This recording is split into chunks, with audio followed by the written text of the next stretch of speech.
Hey all, I am out in the game workshop doing a little bit of service on this Sega Saturn controller that I just imported from Japan.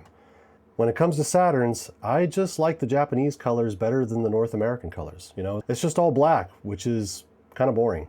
So I imported this controller, which looks great, by the way. I was really pleased with the condition that came in. However, the joystick, it kind of squeaks. I don't know if you can hear that.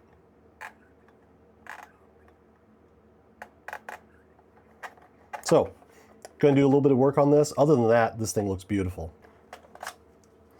That is one thing. If you're going to work on a Sega Saturn controller, it's nice that you can literally just pull the cord out. Makes the job easier.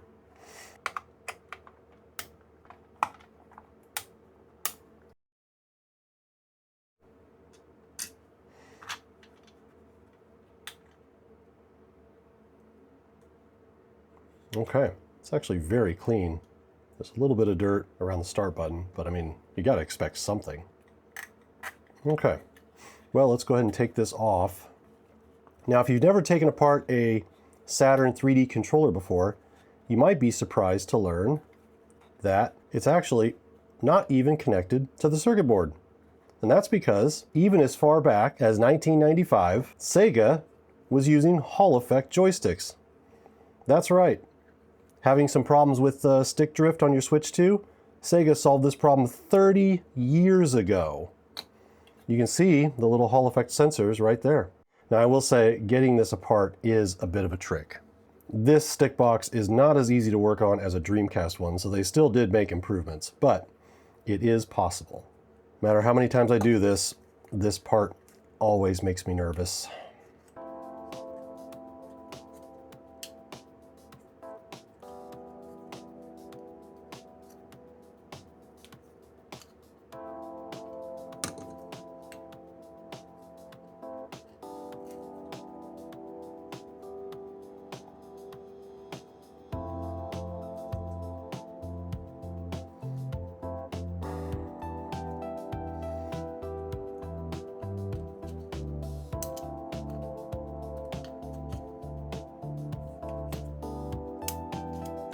Got to get the spring freed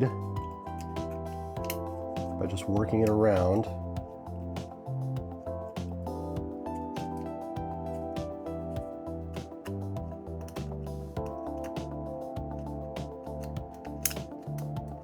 Okay, get close.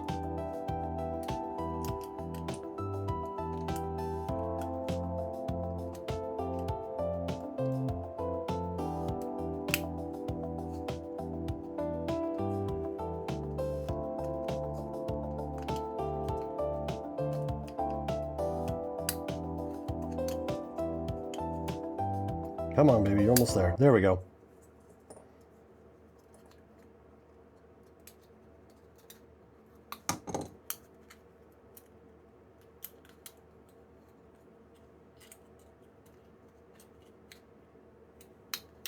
There we go. So that is the spring that recenters the joystick.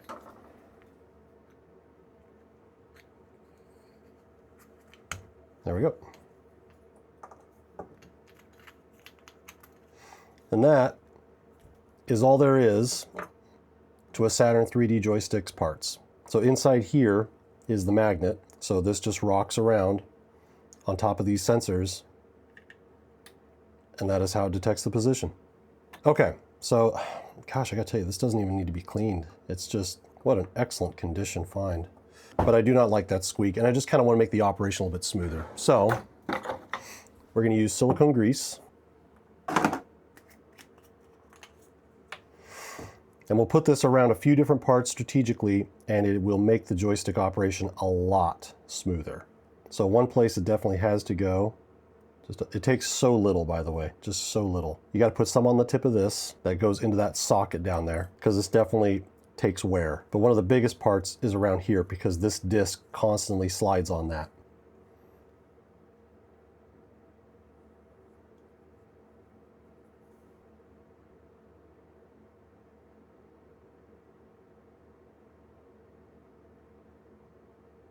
That's all that needs.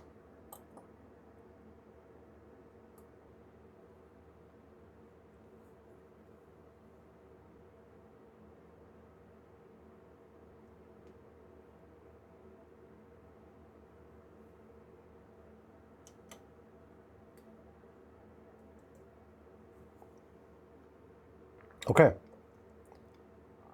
So with that in there, the spring goes on top just like so. And then you have to work the spring underneath these tiny little clips. I don't know if you can see those or not. There's these tiny little clips, 4 of them, around the outside of this housing here. So all we're going to do is we're just going to push that spring down. Just slowly work your way around the outside.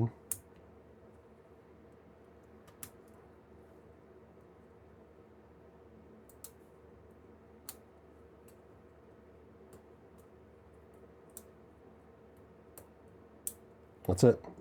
Okay, now last component is going to be the joystick itself. It's going to ride on these 4 ridges.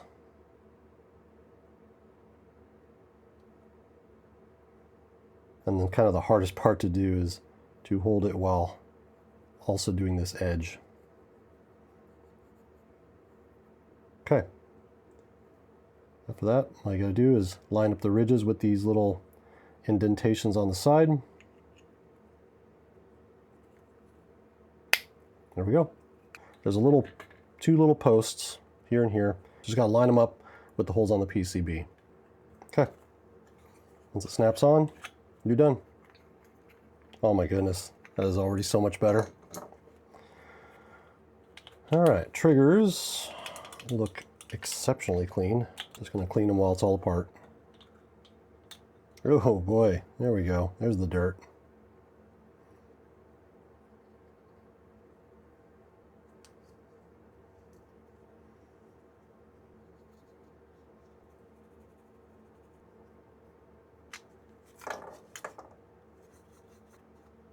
So I think I'm just going to brush all the lint out of there.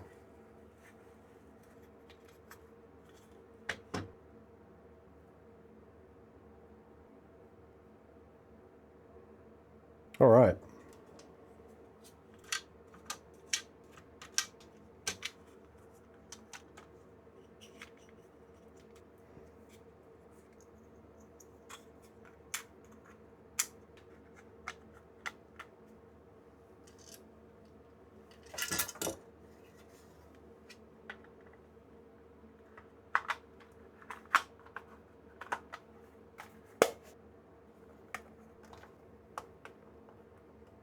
Okay.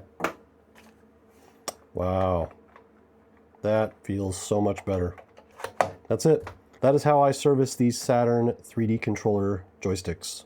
It makes them feel a lot smoother, and it also just reduces the long-term wear and tear on them as well. So I recommend it. The last thing I'm going to do here is I'm going to protect this from UV, because that's what yellows these things. And for that, I use 303. This was originally developed for airplanes. I put 303 on because it protects the controllers from UV damage and hopefully prevents them from re-yellowing. Or in the case of this controller, yellowing for the first time. Also, what I'm putting this on with is called a razor rag. This is a product I just recently launched on Amazon. It's an extremely thick microfiber towel, like 4 times thicker than what you can typically buy from Costco. It's actually for car detailing, but it works really good for this as well. I'll put a link to these on Amazon. After I've applied 303, I like to flip it over and use the back side to wipe off the excess. This towel is so thick that you can use one side to apply it and the other side to dry. Okay, that is it. Boy, that is beautiful. All right, guys, another piece of gaming history preserved. Thanks for watching.